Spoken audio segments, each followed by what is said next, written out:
He made history as his law school's first black valedictorian.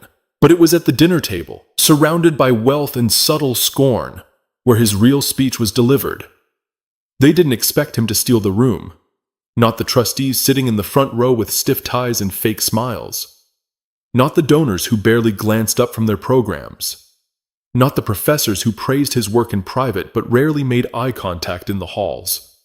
And certainly not the Wainwrights, sitting halfway back, polite smiles, arms crossed, already mentally at dinner. But Elijah Grant didn't come to meet expectations. He stood on the stage at Stanford Law School, tassel brushing his cheek, hands gripping the sides of the podium. His eyes scanned the crowd, not with nerves, but with focus. He spotted his mom first, 2 rows from the back, cheeks wet, hands clasped like she was still in Sunday church.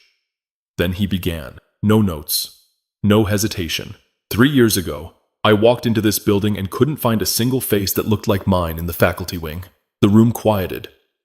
2 years ago, I brought forward a case where black tenants were being pushed out of their homes illegally. I was told by a professor to pick battles that might actually matter in court. Silence.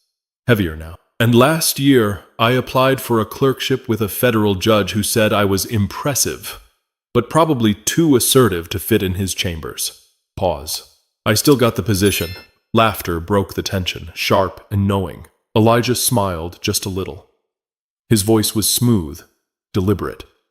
Not angry, not dramatic, just certain. He spoke about the law not as a tool of control, but as a mirror of values. He talked about fairness, not as a lofty ideal, but as something that had to be fought for in rooms like the one he was standing in. He reminded them that the rules weren't neutral, and neither were the people who enforced them.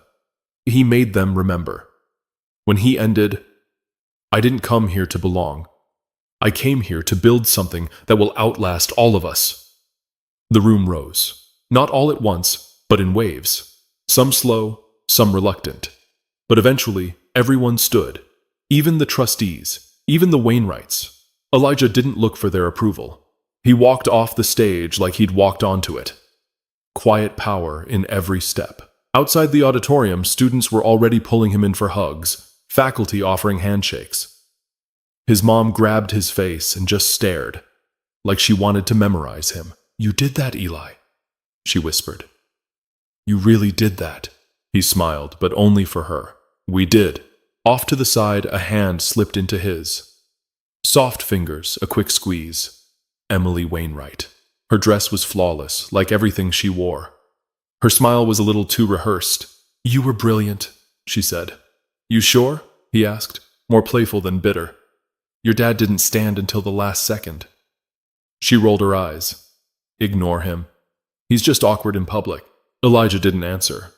He'd already learned that awkward was often code for condescending. But he wasn't trying to argue.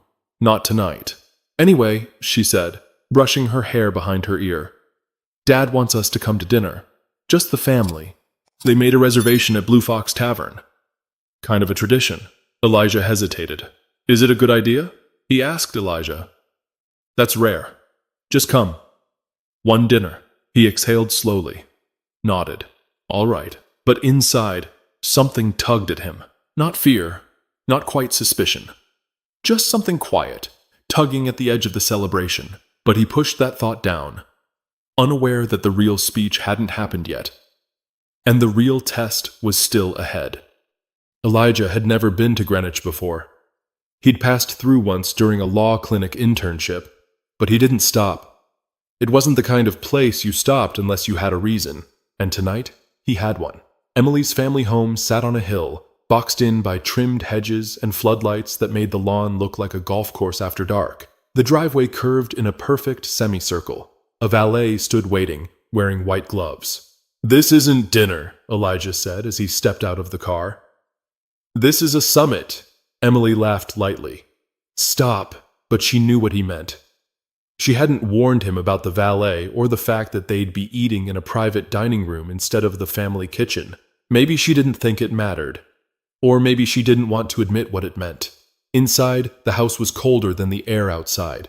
Not in temperature, but in tone. Clean marble floors, oversized furniture, tall glass vases that looked like they'd never been touched, art with names instead of meaning. Elijah had grown up in New Haven. Not poor, but not this. He knew dinner to be noise, warmth, smells. Here, it was glass and silver and silence. Her mother greeted him at the door. "Elijah," she said, like trying out a word in a new language. "Congratulations." "Thank you, Mrs. Wainwright," he said. Her hand didn't extend, just a smile. Thin. "Come in," she added. "We're all waiting." The dining room had already been set. White napkins folded sharp, candles flickering against crystal.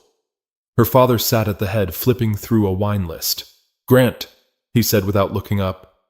"The man of the hour." Elijah nodded once. "Mr. Wainwright." He took the seat next to Emily, directly across from a woman in pearls, who looked him over as if he were a curiosity. She smiled. Not warm, not cruel, just curious. "I'm Aunt Beverly," she said. "Emily's mother's sister. I hear you're quite the speaker." Elijah returned the smile. "Thinner. I try." "Impressive," she continued. "I suppose your school's really invested in elevating different voices these days." Emily tensed beside him. Elijah heard the words behind the words, but didn't blink. "It's a competitive process," he said simply. "Nobody hands you that mic." Beverly smiled again, this time like she'd scored a point. "Of course. I meant no offense." Her father cleared his throat. "So, law school. Big deal. But I gotta ask, what made you choose it? That field's not exactly easy. Lots of reading, arguing, all that stress. Don't you guys burn out fast?" Elijah adjusted his posture. "I don't mind stress. I grew up around people who had to argue for their lives daily. Law just gave that instinct structure." The silence that followed was just long enough to make it uncomfortable. Her father chuckled once. "You've got answers ready." "I've been tested before," Elijah said, then added, "Dinner smells great, by the way." Emily's mother smiled, proud of the food, not the conversation. Salads arrived, then a wine Elijah couldn't pronounce. He didn't drink much anyway, especially when he needed his mind sharp. Tonight was one of those nights. He watched the table, not just the faces, but the little movements. A side glance here, a fork dropped and picked up too quickly. Small things. But they said a lot. Emily touched his hand under the table. He didn't look at her, but he felt it. A signal. "Hang on, just hang on." "I read your article," Beverly piped up again, between bites of sea bass. "The one about racial bias in housing law. You're passionate." Elijah's jaw moved once before he responded. "It's personal." "Sure. But do you ever worry that kind of framing undermines the neutrality of the legal system? It's just, some people think the law should be above emotion." He smiled without smiling. "Some people don't have to rely on emotion because the system already works for them." Her fork paused midair. The table hushed slightly. "Didn't mean to cause offense," she said again. "You didn't," he replied. "Just clarity." But that wasn't the moment things shifted. Not yet. That would come when the room pushed too far, and Elijah stopped pulling back. It started with a clink. Mr. Wainwright set down his wine glass, leaned forward, and looked directly at Elijah like he was assessing a purchase, not a person. "So tell me, Elijah," he began. "When you were applying, did you check one of those boxes? You know, the ones for diverse candidates?" Emily froze.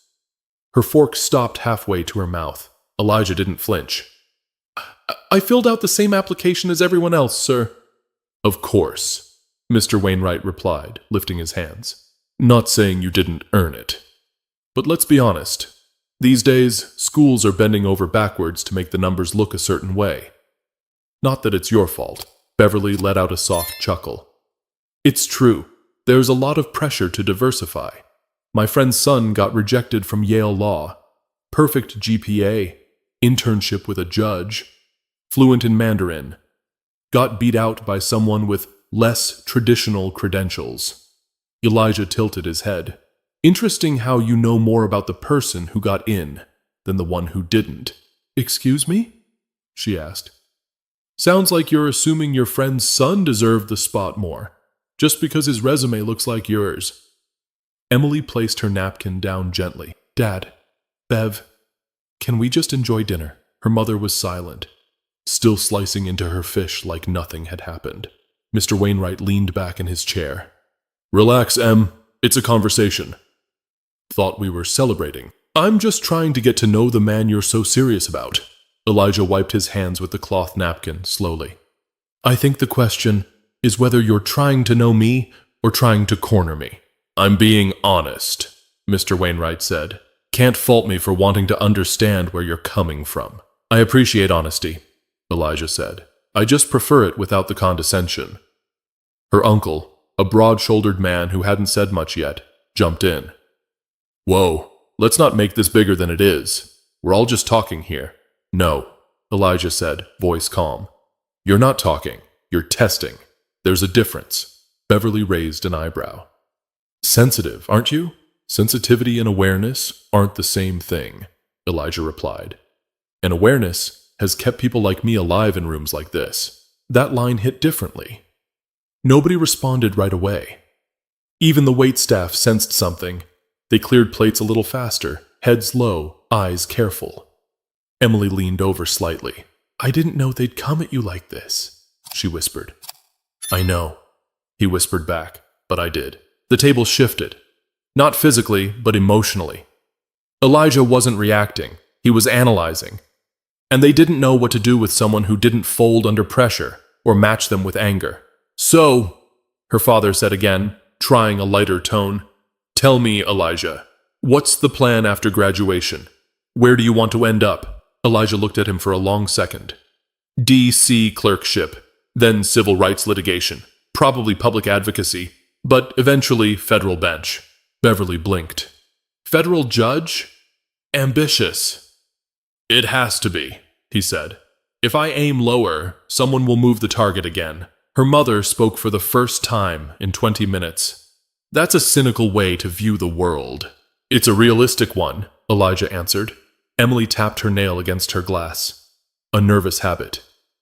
Maybe we should all try to stay off hot topics? Elijah smiled slightly. More for her than anyone else. It's not the topics that are hot. It's the temperature in the room when you're the one being asked to justify your place at the table. Silence again, but this one lasted longer. No one laughed. No one deflected. Even the air felt different. But Elijah wasn't done yet. The table didn't know it, but the conversation was about to take a sharper turn. And no one at that table would come out of it the same. The main course arrived with awkward speed. Grilled duck with a blackberry reduction, placed gently before guests who suddenly didn't seem all that hungry. The servers refilled glasses. Beverly pretended to be fascinated by her napkin ring. Mr. Wainwright stared at the centerpiece, swirling his wine. It was as if they were hoping to bury the last 10 minutes beneath expensive food. But Elijah wasn't going to make it that easy. He cut into his duck like he had all the time in the world. So, he said, voice even, what made you all so curious about quotas tonight? I've been with Emily for almost 2 years. This is the first time you've really said more than 5 words to me. Beverly laughed nervously. It's not that. I mean, we've been proud of Emily dating someone so accomplished. You're clearly very well-spoken. Elijah raised his eyebrow just slightly. Well-spoken. Her words landed harder than she expected. The room braced. Mr. Wainwright interjected. Come on now, don't twist things. No one's attacking you. We're just talking like adults. I agree, Elijah replied. So let's talk plainly, because I've noticed something. He placed his fork down, calm, in control. The curiosity tonight, it isn't about law school. It's not about my speech. It's about the fact that I don't look like what you thought Emily would bring home. And everything since the salad course has been a carefully disguised interrogation. Emily's face turned toward him. She hadn't heard him speak like this before. Measured, unwavering, and cutting without raising his voice. Beverly leaned forward. Now hold on. No, Elijah said. Not loudly, but firm. Let me finish. The table went quiet again. I've had to explain my presence in so many rooms that I know the patterns by heart. The forced politeness, the backhanded compliments, the micro-corrections that come from people who want to feel open-minded but can't quite let go of their assumptions. Her uncle scoffed. You think you've got us all figured out after one meal? No, Elijah answered. After a lifetime of similar ones. Mr. Wainwright's mouth twitched, trying to hold composure. Look, maybe we said a few things awkwardly, but don't turn this into some kind of accusation. You're young. Sometimes young people get a little carried away. Elijah didn't blink. I'm 24. I've passed the bar. I've clerked for 2 judges. I've been invited to speak at legal conferences with sitting members of Congress in the room. I don't say things I haven't thought through. Her mother finally looked up from her plate. You're clearly very intelligent. But there's also something to be said about grace. I agree, Elijah said, without pause. Which is why I've shown plenty of it so far. That one stopped her. Emily exhaled, shaky. I didn't want this to happen. I thought maybe they'd see you the way I do. Elijah looked at her. For a moment, his expression softened. You didn't think they'd say anything, and that's the difference. She opened her mouth, then closed it again. The truth stung more than she expected. From the other end of the table, Beverly tried once more. You're very composed, Elijah. But I wonder, if you're always this defensive, how do you plan to work in high-stakes law? He turned to her slowly. I've worked in courtrooms where my clients were assumed guilty just for walking in. I've argued against lawyers who called my approach aggressive just because I didn't back down. And I've written legal opinions that made older men twice my age rewrite their arguments. Pause.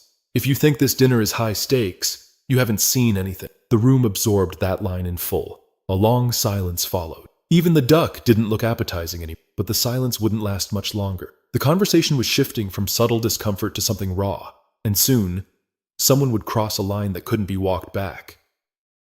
It was the silence that did it, not the comments, not the smug glances or deflections. It was the silence, thick, drawn out, and full of something they couldn't name, that made Elijah decide he wouldn't leave that table with anything unsaid. He picked up his glass of water, took a slow sip, then he looked at Mr. Wainwright. Let me tell you about a case, he began, voice low but clear. A woman in Bridgeport, single mother, working 2 jobs, comes home one day to find an eviction notice taped to her door. No one moved. She never missed a payment, but the building had changed hands. New owner wanted to clear out the units, raise the rent, upgrade the neighborhood. She was one of 6 families pushed out in under 3 months. No legal justification, just pressure and paperwork. He let the words sit a beat before continuing. She came to our legal aid clinic. I spent every spare hour pulling bank records, lease agreements, city code. We proved that the landlord fabricated violations to void leases. Beverly fidgeted in her chair. Her uncle looked down at his plate. We won, Elijah said. The court called it a calculated abuse of legal tools. That case helped trigger a citywide audit. But here's what stuck with me. The look on her face when she realized someone finally believed her. He paused, placed his glass down. That's why I do what I do.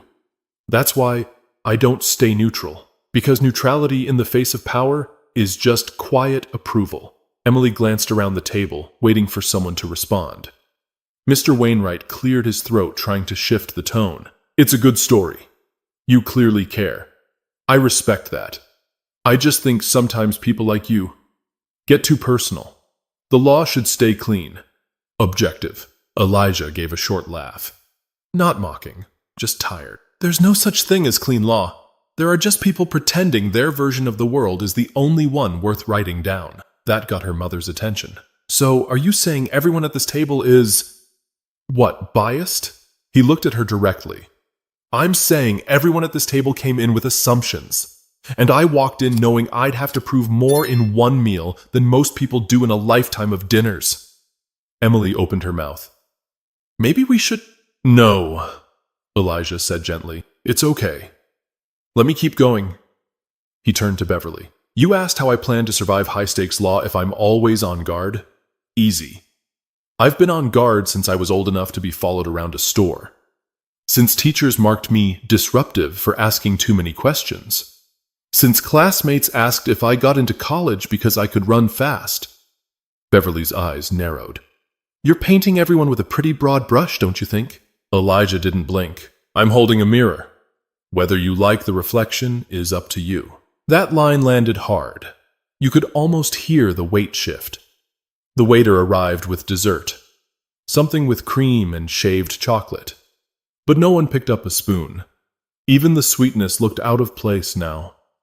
Elijah leaned back, calm as ever. I didn't want this dinner to be about me defending myself. I was hoping to meet you all, share a moment with the woman I love and the people who shaped her. But when every sentence is a test, you stop feeling like a guest and start feeling like a case study. Emily reached for his hand again, this time not under the table, right in front of them. I'm sorry, she whispered. He squeezed her fingers. It's not your apology to make. Her uncle stood abruptly. You've said your piece. Maybe it's time to wrap this up. Elijah stood too. Not to storm out, just to meet him at eye level. I wasn't asking permission. But what happened next didn't come from Elijah at all. It came from someone else at the table, someone no one expected to speak. All eyes turned toward the far end of the table. Sitting beside Aunt Beverly, a man who had barely spoken all night cleared his throat. Late 20s, clean-shaven, pressed shirt, Rolex loose around his wrist. His name was Trevor, Emily's cousin, hedge fund analyst in Stamford. A man who usually played it safe. But now, Trevor spoke. You know, he said slowly, I used to think stuff like this didn't matter. Thought people overreacted, got too emotional. I figured if someone's smart, they'll rise. Doesn't matter where they come from. His voice wasn't loud, but it cut through the room like glass on tile. Then I started working under a guy who never let me lead meetings, even though I hit every number. He'd joke that I was too soft. One day a new hire showed up. White guy, average performance, louder than me. Took over meetings in his second week. The boss said he had leadership presence. Everyone stared at him. I realized then that I didn't start from the same line. Trevor continued. Some of us have to prove we belong twice. Once with our resume, then again when we walk in the door. Beverly turned. Trevor, this isn't... No, he interrupted. This is exactly what it is. He looked at Elijah. I heard your speech. And yeah, I stood late. Not because I didn't respect it. I just needed a second to process that it came from someone who looked like me. Elijah gave a subtle nod, the kind that said, I see you. Mr. Wainwright looked like he was trying to recalculate the whole conversation in his head. Beverly leaned back in her chair, stunned into silence. Even Emily's mother, who hadn't spoken for several minutes, seemed unsure where she stood anymore. Trevor wasn't finished. I don't know what I expected tonight, but I didn't expect to feel ashamed. Not of you, he said to Elijah, but of how used to this I've become, of how many rooms I've stayed quiet in. The silence that followed wasn't uncomfortable. It was honest. For the first time that evening, no one was posturing. Mr. Wainwright tried to reclaim some control. Look, I'm not saying there's no bias out there. I'm just saying not every situation has to turn into a lecture. It's only a lecture when someone thinks they're being taught something they don't want to hear. Elijah replied, or when they already knew it. Trevor added quietly, but chose not to listen until it made them uncomfortable. Emily's mother pushed her plate away. Her voice was soft. We didn't mean to make you feel like you had to defend yourself tonight. I know, Elijah said. That's part of the problem. He didn't say it cruelly. There was no triumph in his tone, just tired truth. Beverly folded her napkin, lips tight. I'll be honest, Elijah. You made me feel cornered, like I couldn't say anything without it being interpreted as an insult. I know that feeling well, he said. I've just learned to live with it. No one had a reply for that. The dessert remained untouched. Coffee went cold. Even the perfect lighting couldn't soften the air in the room now. Elijah stood again, this time with finality. I appreciate the dinner, I really do. But respect isn't just about being invited. It's about being treated like I belong without having to prove it first. Emily rose too, slipping her arm through his. Trevor gave him a small nod, then looked at the others. Maybe next time. We'll ask more questions to understand, not just to test. But the real moment of clarity wouldn't happen at the table. It would come later, between Elijah and Emily, when the night's words could no longer be left hanging between them. The car ride was quiet, not tense, just quiet in a way that made every streetlight feel louder than it should. Elijah drove with one hand resting on the wheel, the other loose in his lap. Emily sat beside him, staring out the window as if the darkened sidewalks held answers she couldn't find in her own reflection. "I didn't think they'd go there," she said finally. Elijah didn't look at her. "I did. I know. You said as much." Her voice cracked, but I guess I hoped it wouldn't happen, that maybe, just once, they'd act like decent people. He turned onto Elm Street, passing a quiet row of storefronts. They didn't yell, they didn't curse, they didn't call me anything ugly, but they made me feel like a stranger in a room I was invited into. Emily leaned her head against the window. "I should have stopped them sooner." He glanced at her. "Why didn't you?" She didn't answer right away. When she finally did, her words came slowly. "Because I didn't want to believe it. Because it's easier to pretend people you love don't carry those ideas. And because I was afraid that if I stood up to them, they'd look at me the way they looked at you." That admission hit hard. Not just for her, but for him too. He pulled over into a small parking lot, the kind tucked behind closed shops and flickering neon signs. They sat in the car with the engine humming low. "You love them," Elijah said. "I do," she whispered. "But tonight made me realize I don't know if they really know me, not all of me, not the version that loves you." Elijah finally turned toward her. "This isn't about choosing between people. It's about what you tolerate in the people you love." Emily's eyes glistened. "I didn't see them clearly until tonight. I've always known they were elitist, snobbish even, but I thought they were harmless. They weren't harmless tonight. I know." She turned in her seat to face him. "Why didn't you leave? Why didn't you just walk out when it started?" Elijah exhaled through his nose. "Because I've walked out of too many rooms already.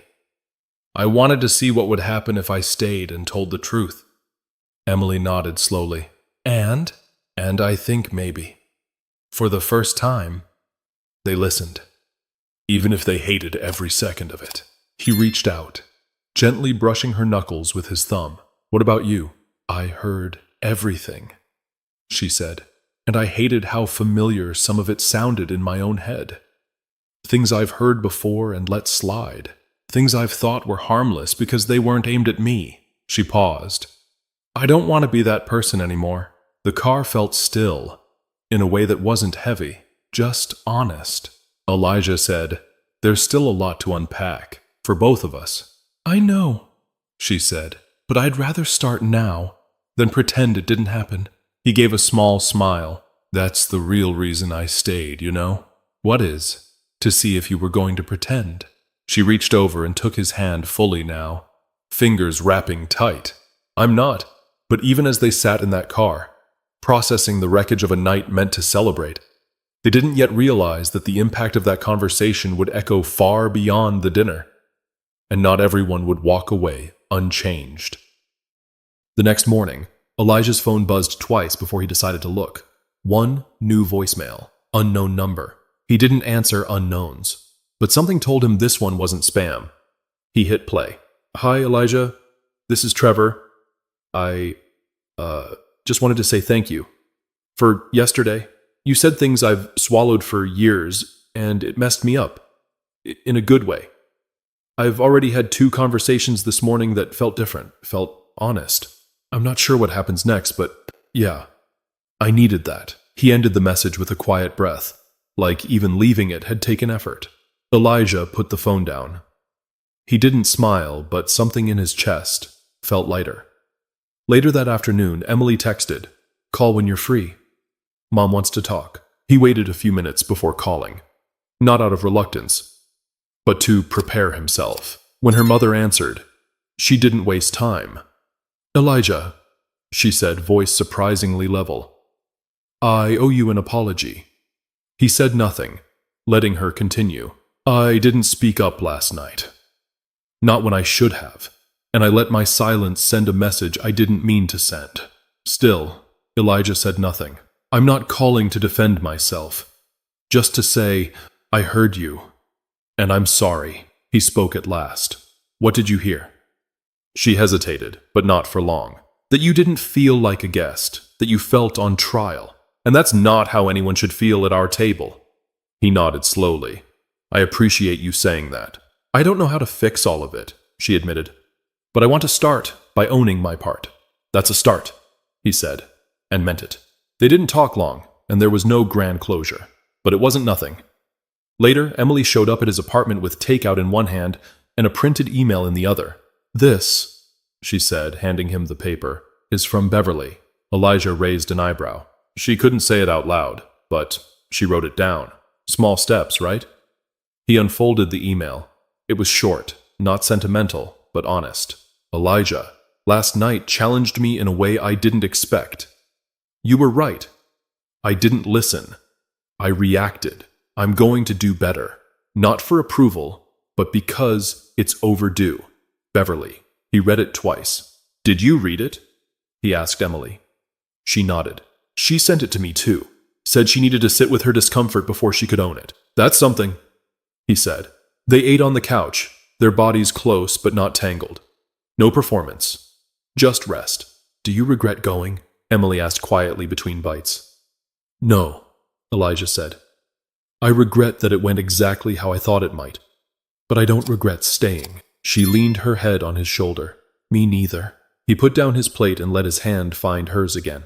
You know, he said after a beat, I used to think changing minds meant shouting louder, writing longer, out-arguing everyone. And now? Now I think it's about holding your ground long enough for the room to shift. Even just a little. She looked up at him. You didn't just shift it, you redefined it. But for Elijah, it was never about conquering the room. It was about making sure the next person didn't have to walk in ready for battle. 2 days later, Elijah drove back to New Haven. The sky was the color of concrete, but the air was warm. He liked drives like this. Quiet roads, music low, thoughts moving freely. Not the kind that tangled him up, but the kind that sorted things out slowly. He thought about that dinner. He replayed the moments. The tension. The precision it took to respond without exploding. The way Beverly's voice tightened. The shift in Trevor's posture. Emily's hand under the table. All of it. It hadn't been a victory, not in the traditional sense, but it hadn't been a loss either. It had been necessary. At a red light, he checked his phone. A new message from Trevor. Heard back from the board about that diversity initiative I proposed. It's happening. Thanks for the push, even if you didn't mean to give it. Elijah smiled. Then, another notification. A message from someone he didn't recognize. Hi, Elijah. I'm a friend of Trevor's. He sent me your graduation speech. Just wanted to say thank you for putting into words what so many of us have felt. I've shared it with my team. We needed it. He placed the phone back down, the screen still glowing faintly beside him. He didn't set out to be a symbol. He hated that idea. He was just a man who knew what it felt like to walk into rooms where he wasn't expected to stay long. But this time, he hadn't just stayed. He'd shifted the air. He thought about his mom, what she would have said about all this. She'd probably remind him not to get too proud, but her eyes would have said everything else. His phone buzzed again. This time, it was Emily. Thinking about you. I know this weekend didn't fix everything, but it broke something that needed breaking. He read the message twice. It was the kind of sentence that lingered in the chest, not just the mind. He pulled into the driveway of his apartment, engine ticking as it cooled. The neighborhood was quieter than Greenwich. No valets, no fountains, just neighbors and streetlights and the distant sound of a basketball hitting pavement somewhere nearby. Elijah sat in the car a moment longer. He thought about every dinner he'd been quiet through. Every moment he swallowed his thoughts. Every time someone told him he was impressive, like it was a surprise. This time he'd said something. This time someone listened. That mattered. It wouldn't change every room, but it would change some, and that was enough for now. He stepped out of the car, briefcase in hand, and walked inside. As he unlocked the door, he thought of one last thing. Brilliance isn't about speaking loudly. It's about being so clear, so grounded, so undeniable, that the room has no choice but to adjust. And maybe the next time someone like him walks in, they won't be treated like a visitor. They'll be treated like they belong, because they always did. If this story moved you or made you think differently, share it. Talk about it. Let it live beyond this screen. And if you're someone who's ever been made to feel like you had to prove your right to be in the room, know this. Your presence is not a gift to the room, it's a test for the room. Subscribe to the channel for more human stories that challenge, reflect, and remind us what really matters.